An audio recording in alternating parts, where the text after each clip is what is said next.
La Universidad Atlántida Argentina organiza un seminario denominado Terrorismo de Estado y Crímenes de Lesa Humanidad.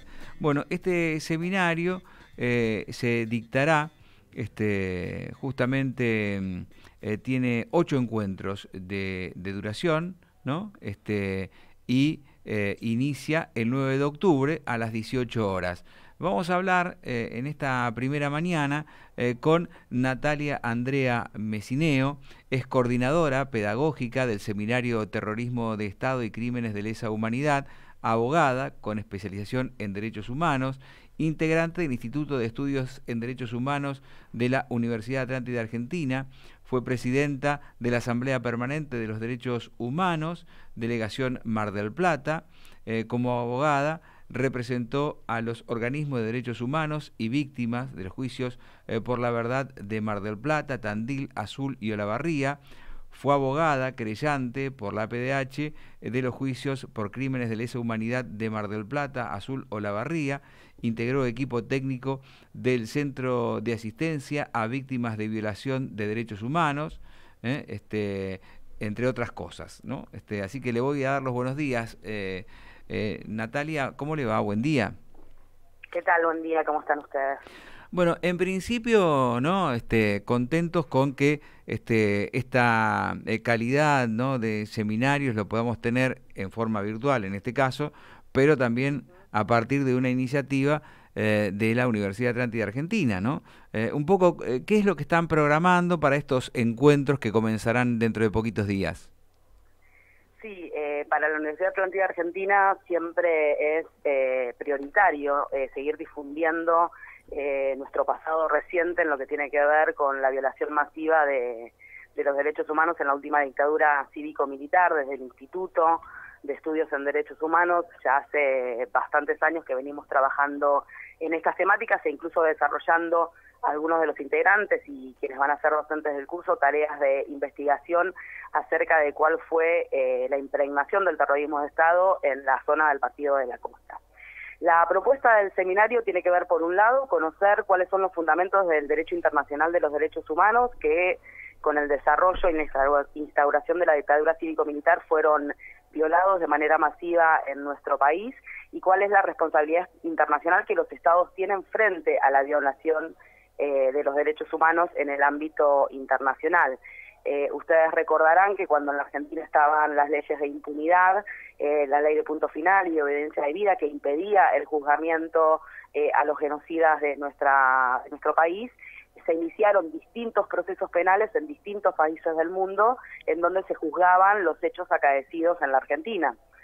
Recordemos en Italia, en España, también el caso, por ejemplo, en Londres de Pinochet, ¿no? Porque este tipo de delitos que por algo se llaman de lesa humanidad, porque no lesionan a una persona, no atacan solo a una persona, sino que lesionan a la humanidad entera. Cuando hablamos de secuestro, de desaparición, de muerte, de apropiación de niños y de niñas, estamos hablando de una lesión a la moral, a la dignidad de toda la humanidad. Tienen una característica que es justamente la jurisdicción universal. Y si me permite, también, digamos, sí, deja una huella traumática, ¿no? En esa memoria colectiva. Es muy difícil imaginar, ¿no? A veces, cómo nos atravesó a todos los argentinos o a toda la generación de ese momento la dictadura cívico-militar, por ejemplo, ¿no? Pero que evidentemente dejó en nuestro ADN una huella imborrable, es seguro. Sí, totalmente. Por eso se sigue hablando de las consecuencias actuales del terrorismo de Estado. O sea, esto que usted muy bien señala de la huella social que deja una dictadura cívico-militar con 30.000 desaparecidos, 400 niños apropiados, más de 15.000 personas exiladas de nuestro país, deja una huella anémica en la sociedad que genera consecuencias actuales. Por eso es tan importante continuar hablando, continuar difundiendo, continuar conociendo qué es lo que sucedió, continuar, sobre todo muchas veces visibilizar en las generaciones más jóvenes cuál fue la lógica del terror de Estado que se implantó, cuál fue la lógica del funcionamiento, cuáles fueron los objetivos del plan de terror implantado por los militares, que en realidad tenía atrás un plan económico y los militares fueron los ejecutores en la fase terrorista para que ese plan económico pudiera instaurarse. esto que usted también señala de la huella, que qué valor tuvieron o qué valor tiene poder juzgar estos crímenes y que puedan ser juzgados en nuestro país, ¿no? Esta lucha que iniciaron los organismos de derechos humanos de memoria, verdad y justicia, ¿no? Memoria, siempre debemos recordar, justicia, la verdad de lo que pasó, y la justicia quiere decir que haya una condena penal a quienes fueron los ejecutores de este plan genocida. Continúa hasta nuestros días, o sea, no se puede cesar en recordar, en difundir, en conocer qué es lo que pasó. Doctora, recién esta mañana cuando abríamos el programa pasamos una información internacional que daba cuenta, ¿no?, de este hecho que registra Córdoba, ¿no?, en los juicios, donde fue víctima de torturas un bebé de 6 meses. Sí. Sí, cuando uno...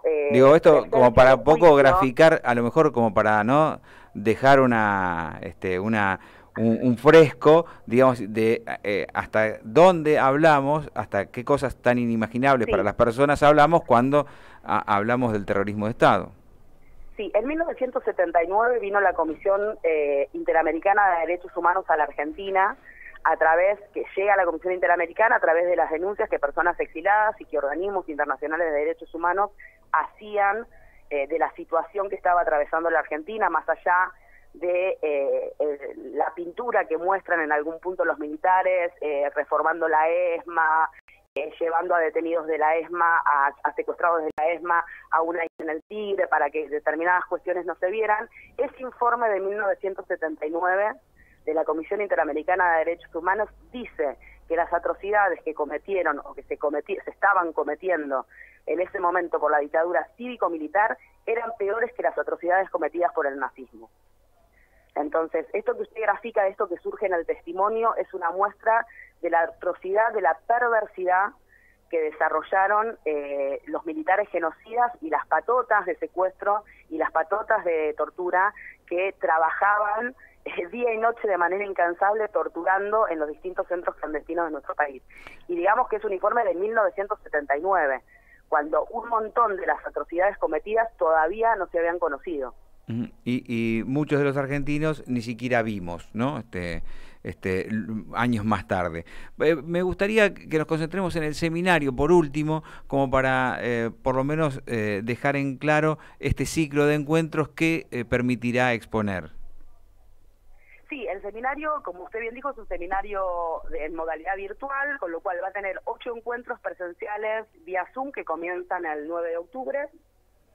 Y después el seminario tiene 30 horas, esas 30 horas no son presenciales vía Zoom, sino que son 16 horas vía Zoom, y hay otras horas que son de actividad virtual, con material de lectura, con videos, con clases grabadas que estarán subidas en la plataforma del aula virtual de la Universidad Atlántida Argentina, y esa actividad que se va a hacer de manera, como se dice en la educación a distancia, de manera sincrónica, va a tener el acompañamiento de los docentes y de los tutores para que las personas que asistan al curso puedan tener un ida y vuelta, un feedback de lo que van leyendo, de lo que van interpretando y también de lo que nos va pasando, porque puede ser que hay algunas personas que se anoten al seminario, que ya conocen la temática, que han hecho otros seminarios, que han presenciado un juicio, pero también muchas veces cuando uno se acerca por primera vez a la temática hay una interpelación. Esto que usted está diciendo, muchas cosas que después muchos no vimos, ¿no? Tiene que ver con esa implantación del terror de Estado que iba más allá, ¿no?, de las personas que eran víctimas directas de ese terror de Estado, sino que bien con toda la sociedad.